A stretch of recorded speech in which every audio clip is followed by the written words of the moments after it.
It's okay. Well, everyone, welcome back to a very exciting episode of the Storybox podcast. Today, my friends, I'm delighted to welcome two incredible human beings that you are going to fall in love with their story and who they are as human beings, Bobby and Cheryl Love. And honestly, my goodness, this couple is incredible. And I can't speak highly enough of them. These two have written an amazing book called The Redemption of Bobby Love. I'm holding it up for you guys in the video if you can see it. A story of faith, family, and justice, and ultimately as well, forgiveness. I am halfway through the book already and finding it very, very difficult to put it down, to be honest with you. But I am very, very excited to welcome Bobby and Cheryl Love to the Storybox podcast today. Welcome. Thank you. I am so grateful that you both have taken the time out of your, no doubt, very busy schedule to be here. Bobby, you honestly look amazing. I feel like I am, I feel like I'm underdressed, and so do you, Cheryl, as well. You both showed up and I'm here wearing my usual get up, but really do appreciate you both. You're fine. The very first question that I have for you two, this is a question that I ask all my guests at the very, very start. And it is, what does success look like for you? Who wants to go first? Well, success looks like that we have turned the corner on our life, that we are happy with how things have turned out, and we're just moving forward with what we're doing. Mm-hmm. And I was going to add on to that success is just telling our truth and being our authentic selves. I absolutely love that. When was the moment for you two when you absolutely realized this was success for you? Has it been this gradual thing over time in your life, or was there more a catalyst moment somewhere? When John brought us to Humans of New York, and when those stories came out on Humans of New York, and we started getting all these calls, and people was talking to me and talking to my wife, and it just snowballed from there. Mm-hmm. Thing is, I didn't want all the publicity because I was like almost ashamed or trying to hide or be isolated. But then, as Bobby said, when I would read all of the emails and things that were coming in, and people were saying things like, "Oh my goodness, Miss Cheryl, how did you do that?" And I'm like, what did I do? But I really felt a healing moment right there. I felt like this story needs to be told. It needs to be told. Don't hide anything. You have to let it out. And I'm sure, this is going to help somebody along the way. Yeah. When I first heard about your story, I was honestly amazed. And I guess for me, learning about the idea of forgiveness and how faith is revolved around that. And you two you seem like very, very humble people. And that's one of the things that I was interested in as well. Like, why did you want to share this story to begin with? Like, was it a difficult thing for you to be vulnerable with the whole world?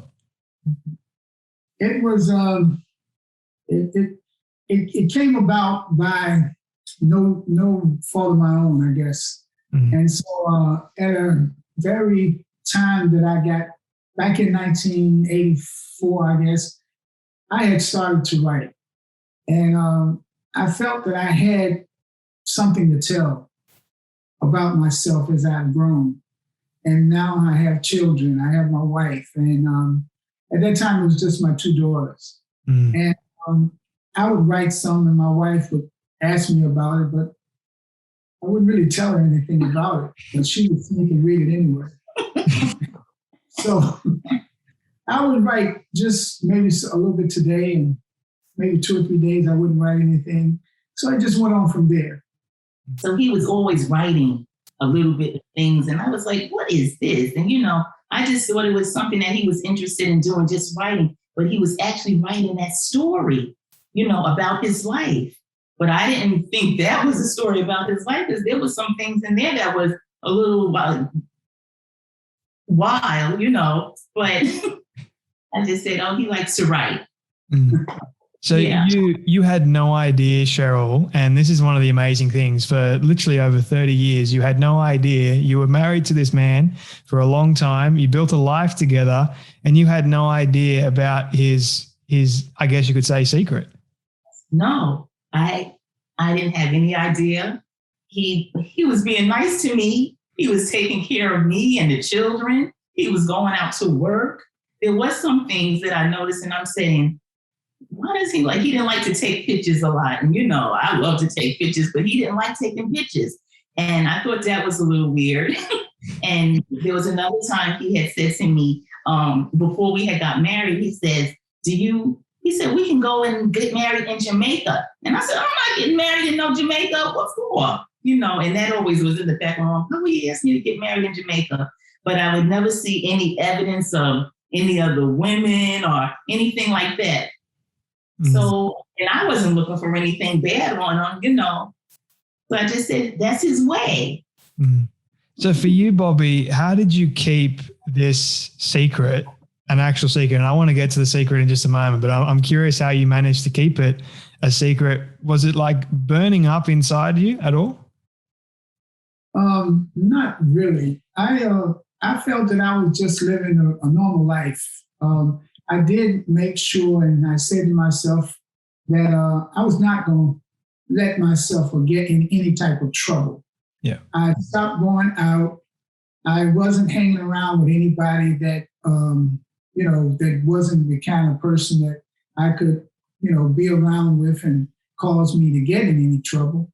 So that's mostly what I did. I worked 2 jobs.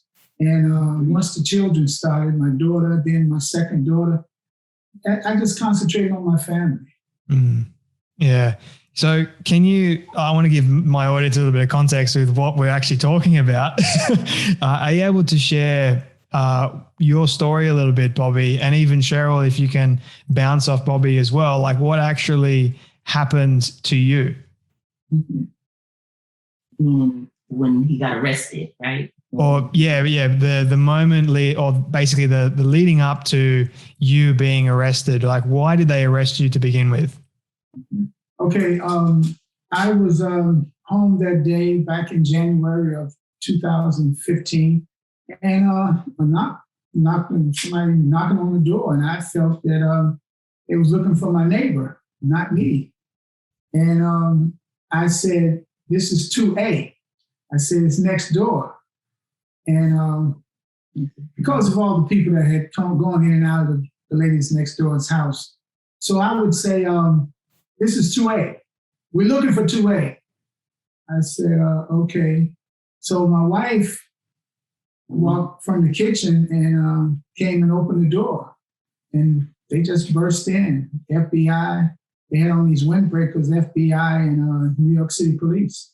And you can imagine how surprised and shocked I was when I opened that door and those guys came in with guns drawn. Yes. And they said to me, "Ma'am, get back. You don't know who this is. Get back." And I'm like, "I don't know who this is. Are you kidding me?" And I'm like, "Bobby?"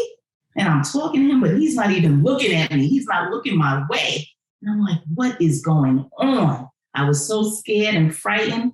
I didn't know what to think. And he still was not looking at me. He just had his head held down.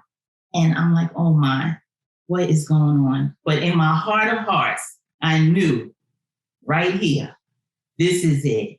This is what I've been thinking is that I need to know, that he has not been telling me. This is the secret. Whatever it was, this is it. And I'm about to find out.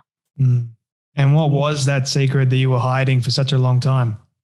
Well, the secret was my past of being arrested and going to jail and spending the time that I had spent in jail, escaping from jail and making my way to New York. Mm.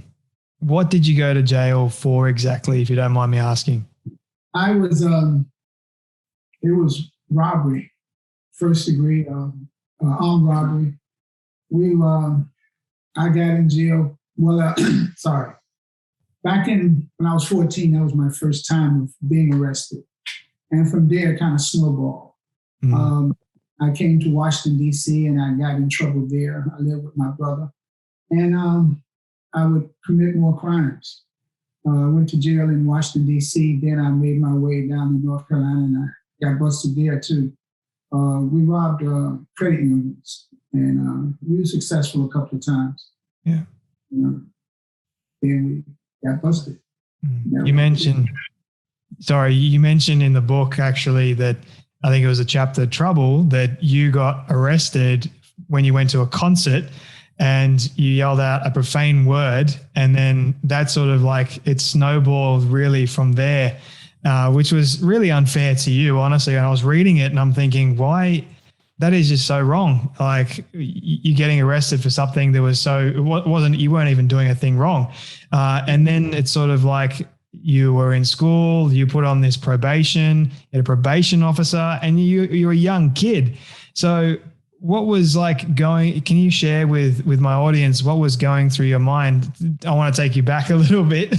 What was going through your mind when all that was going on? Did you actually want to end up in this kind of life, or did you want to, be a stand-up citizen like your mum was actually? Well, I'm trying to maneuver through life. I get the feeling that back then, when I think about it, I didn't have that much direction, not that many opportunities. I used to go to the community center. That was my more or less my babysitter for me and my brother. And so my mother would come and pick us up from there.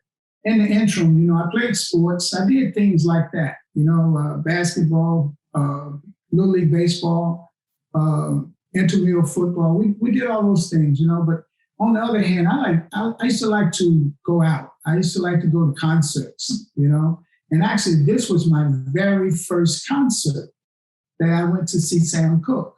And of course he had some top 10 records playing, and I liked that, and so I would go and he sung one song and then he told the people to sit down. But I'm going to tell you, man, when music is playing, as a Black person, we like to dance. Music makes us move and dance. So I would, we would all get up and we would start to dance again. And he told us to sit down and he was going to leave. And he actually did that.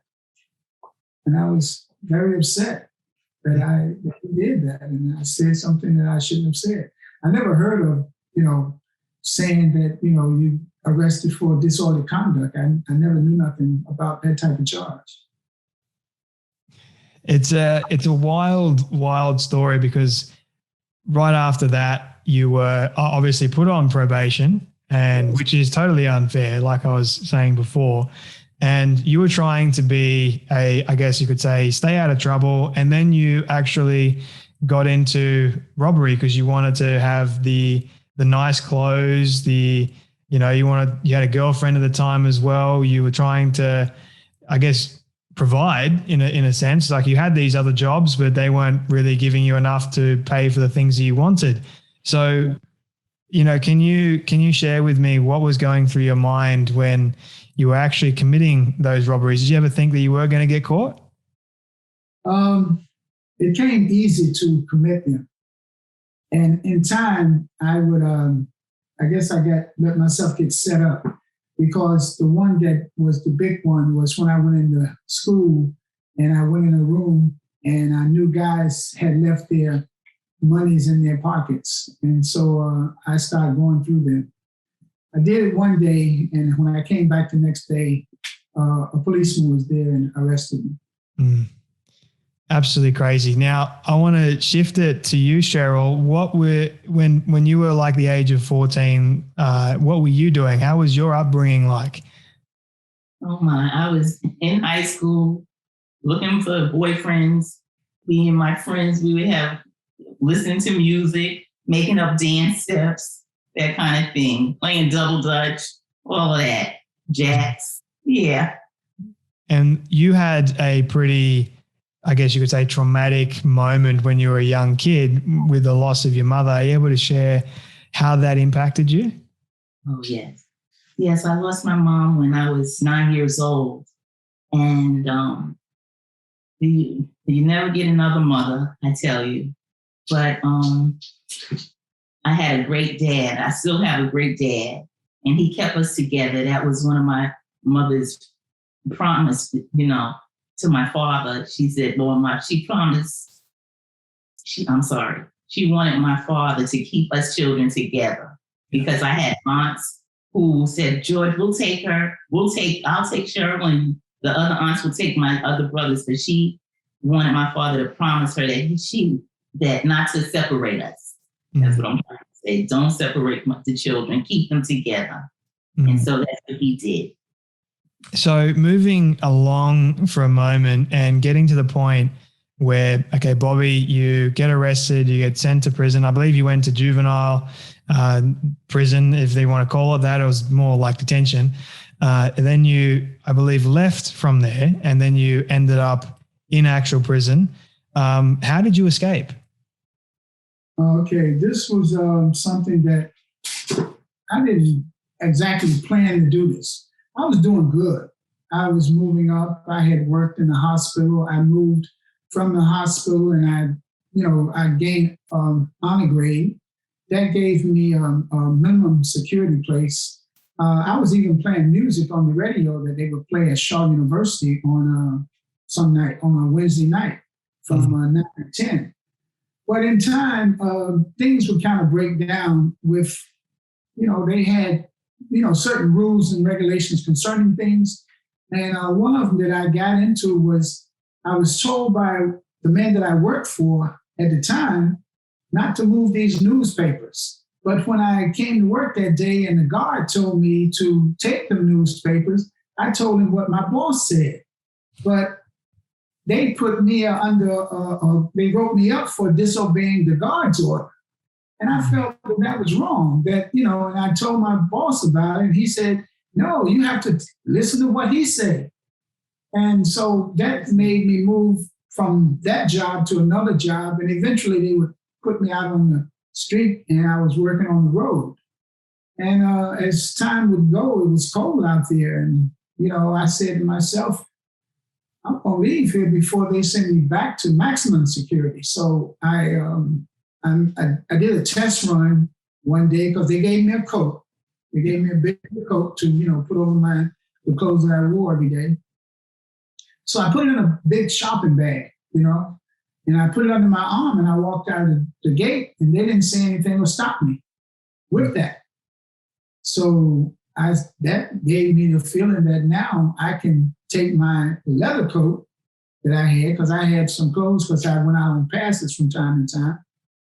And I said, I'm going to see if I can go out of here with my regular clothes, as I would, look around and saying to myself how I was going to make this work and how I was going to escape. And no one, over the course of you actually escaping, no one tried to find you at all, to your knowledge? To my knowledge, okay, by working at the job that I was just explaining, other guys had, took the liberty to run away. I used to go to one of the offices, and I knew it for a fact, and I left nothing in my locker.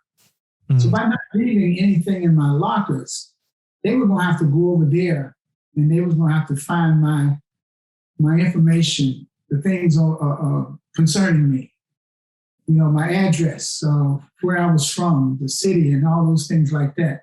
And so I knew that would probably take a day. But also, I didn't go into, the bus station, or I kind of hid myself after I jumped off the bus and ran and trying to get to downtown Raleigh, where the bus station was.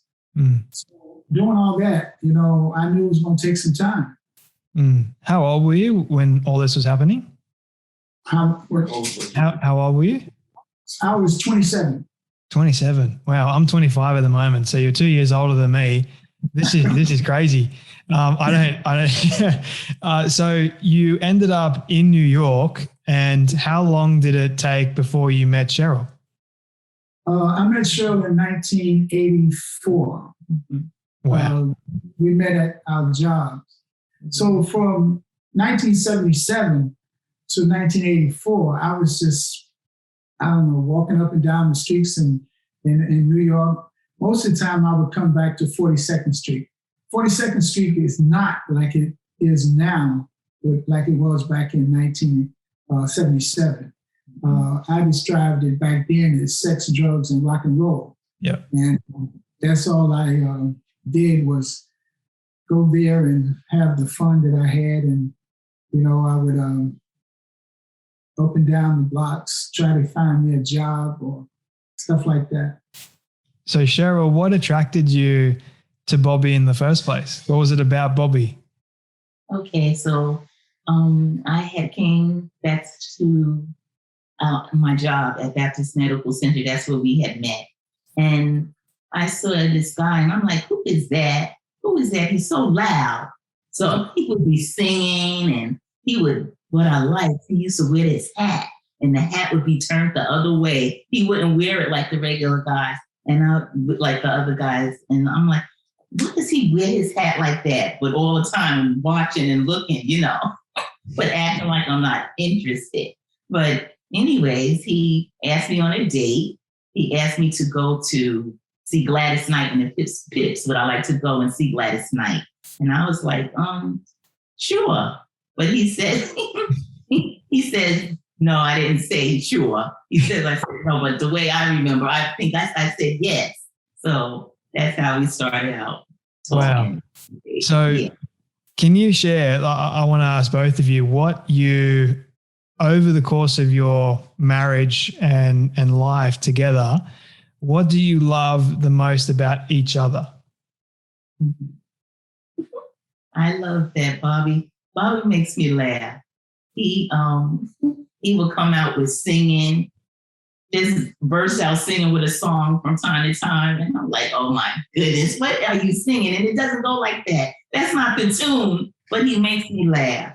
And Bobby's also taught me you can say no to things. He always said that. You don't have to say yes. You can tell somebody, I'm going to think about it. You don't have to say yes right away. You don't have to say no. You don't have to answer right away. He says, think about it. And then he also tells me, you can blame things on me. Just tell him. So that's one thing that I love about him. How about for you, Bobby, with Cheryl? When I met Cheryl, I met a young and very interesting and happy-go-lucky kind of lady as I was working there. And at that time, I think I was still washing pots and glasses and stuff like that. Dishes and stuff. And I took a test to become a cook. So as I became the cook, you know, I would see more of her and we would talk and stuff like that. But in the beginning, you know, I guess my interest was in her, yes. But I didn't know it was going to lead to where it led to. But, you know, I found her to be honest. I found her to be very tight and close to her family. I like that, especially her father. Somebody had told me the guys that meet girls and they're tight with their fathers make the best wives. Yeah. Okay. And I had already said to myself, I knew I was late in what I wanted to do. I wanted to get married by 30. And so at that time, I think I was 32. So meeting Cheryl, and she go to church. She has, you know, God in her, those kind of things. And those are things that were very instrumental and interesting to me about her, and got to know her. You brought up a part of the conversation that I wanted to actually go down, which is the area of faith in God and having Him as part of your life. How has this whole situation built your faith in God? Okay, Cheryl is more, I would say, more religious than I am. I've been working on this for forever now. Yeah. But in the beginning, I started going to church with Cheryl. I kind of stopped, and then I came back to going to church with her. And Cheryl went to church. They didn't take a break. They went forever, every day. I mean, every Sunday. And they went on at night, you know. Which at that time, after that, I started working 2 jobs after we got married and stuff like that. So we wanted to get an apartment. We wanted to move from her father's house and things like that. So I started working 2 jobs and to make all that happen. Faith has meant everything to me. Our faith in God. You know, marriage, it hasn't been easy. And there were times that I thought, you know, because there was times when, you know, Bobby would break down. When I say break down, shut down, that's what I mean to say. He wouldn't talk much, you know, so I felt like I was pulling things out of him. And there was a time I felt, well, is it me? Does he not want to be bothered with me? We can get a divorce. You can go or be okay. You know, I'm all right with that. But my faith in God and praying, I really loved my husband and I know he loved me. And he didn't have a desire to leave because he wouldn't go. And I even told him he can go, but he would not go, you know. So we just stuck it out. We used to just make it work. We just made it work. We made it work. So how have you been able to, I guess, build that trust with one another once again after it's been broken? Mm-hmm. Well, one of the first things I said to Cheryl after being arrested and she came to visit me, I said I wouldn't be surprised or I wouldn't be upset if you filed for divorce. She said to me that she wasn't going anywhere. And that kind of took a lot off of my back from that time and made me relax and calm down. And I knew that I had her, you know, her back and everything like that. And she was going to work to try to help me to through this. Mm-hmm. Okay. And that helped tremendously. Yeah.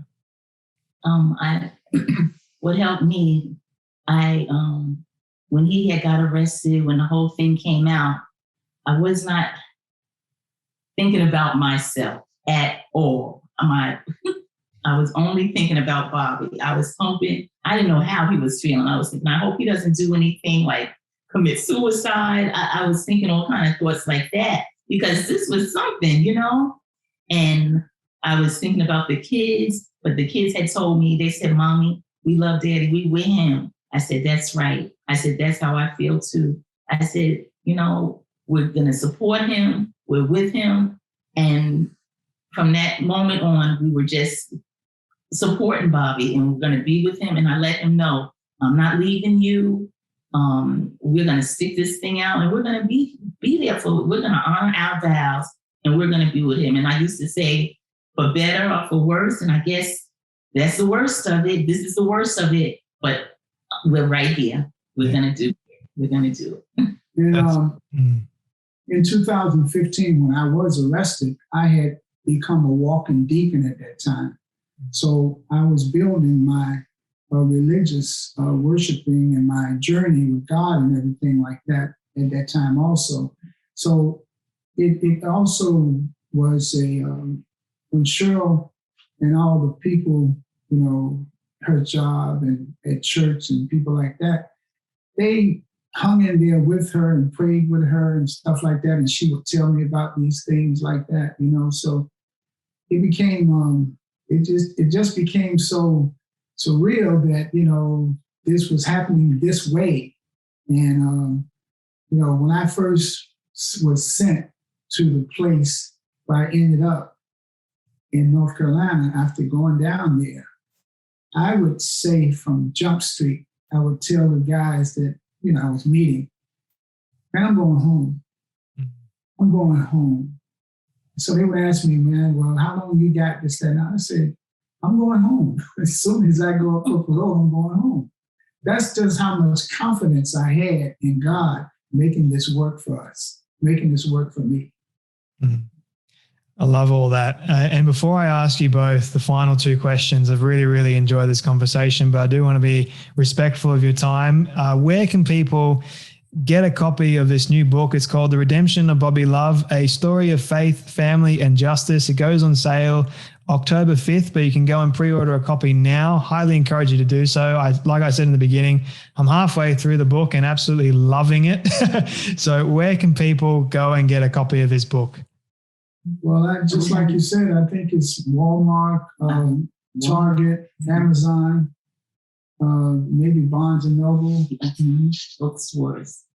Anywhere books are sold. So I'll make sure that everyone knows where to get a copy of this book because I really believe that it's going to go crazy. It's going to help so many people. It's already helped me. So thank you so much to you both for writing it. I'm a huge book lover. I'm a huge nerd. And it's really, really difficult for me. I'll just be honest with you both to actually continue reading a book like nonstop. But this one, like I've said, has been really, really difficult for me to put down. Like I get engrossed and I kind of lose time. And that's how you know you're reading a damn good book. So thank you both for doing that. This is a question that I've wanted to ask you both ever since I started reading the book and found out about your story. And it's revolving around the area of forgiveness. What does forgiveness really mean? In my wife's, it's the Forgiveness is everything. I believe that if you don't forgive, you become bitter. And that's definitely what I did not want in this marriage, in our relationship, in our family. I didn't want to become bitter. I wanted us to, like I said, be our beautiful and authentic self, not to hide anything. You know, I knew Bobby was a good man, and everybody deserves a second chance. Everybody deserves a chance. And so I felt like he would do the same for me. If that was, if I was in a situation like that. So that's how I feel. I just feel like forgiveness, if you don't forgive, you have to, you're bitter. You're bitter. So you have to forgive. Yeah. I'm sure that she would forgive me. And the day that she came to Rikers Island, as we talked about, getting divorced and going forward and things like that. And I'm gonna tell you that day was something I'll always remember. Then when I saw my boys, oh boy, I couldn't hold back the tears. And they said, "Dad, hey, we're not going nowhere, Dad." Yeah. That's powerful. So yeah. you actually. My final question for you both, this is my all-time favorite question I ask everyone at the end. It's a hypothetical one, but I want you both to imagine with me that you've been able to reach the age of 100. All your friends and your family have decided to put together a film for you of everything you've ever said and everything you've ever done. Don't ask me how in the world they got it all. We'll just call it magic for the sake of argument. But they've been able to get it and show it to you both on your 100th birthday. What do you want that film to say and to show about your life?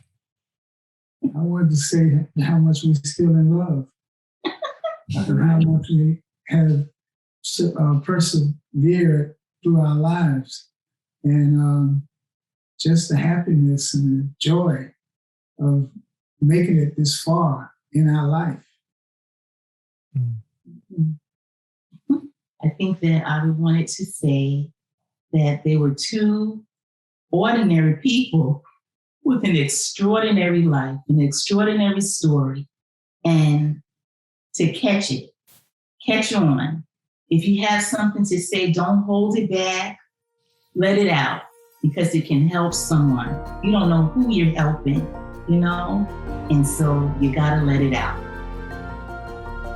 Two perfect send-off messages. Thank you both so much for your time today, your story once again. Really do appreciate it, and for coming on the Storybox podcast. Thank you. Thank you very much. Thank you. Thank you very much.